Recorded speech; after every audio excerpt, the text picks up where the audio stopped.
Donc la première question que je voulais vous poser, vous exercez déjà 2 mandats comme maire et comme parlementaire, c'est 2 responsabilités qui prennent du temps. Pourquoi ne pas confier la représentation de Bernay sur la liste d'Hervé Morin à l'un de vos adjoints? En fait, j'ai décidé d'être candidat à la fois parce que dans ce combat, les élus des territoires importants sont tous mobilisés. C'est le cas du maire d'Évreux, c'est le cas du maire de Louviers. Je suis également candidat parce que je pense que c'est important pour Bernay d'être représenté au conseil régional. Ça n'a pas été le cas depuis 2001 et on voit bien, notamment avec l'élection de Jean-Hugues Bonamy au département, que c'est utile d'avoir dans la majorité quelqu'un qui porte le dossier.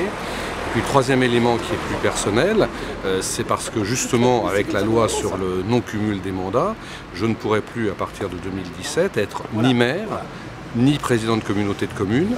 Et donc ça me permettra de garder un mandat local, celui de conseiller régional, qui peut être cumulé avec le mandat de sénateur, parce que je crois qu'un sénateur doit avoir un mandat local, au risque sans cela d'être assez déconnecté du terrain. Donc c'est justement à cause de la loi sur le non-cumul que j'ai décidé d'être candidat aux élections régionales. D'accord. À la 7e position sur la liste d'Hervé Morin dans l'Eure, vous n'êtes éligible qu'en cas de victoire grâce à la prime majoritaire. Est-ce que cela veut dire qu'il n'y a qu'un mandat exécutif, une vice-présidence qui vous intéresse? Non, pas du tout. Ça veut simplement dire que ça ne m'intéresse pas de siéger dans l'opposition. J'ai siégé dans l'opposition au département. Je sais que ça ne correspond pas à ce que je souhaite aujourd'hui. Ça ne me permettrait pas d'être réellement utile à la ville de Bernay.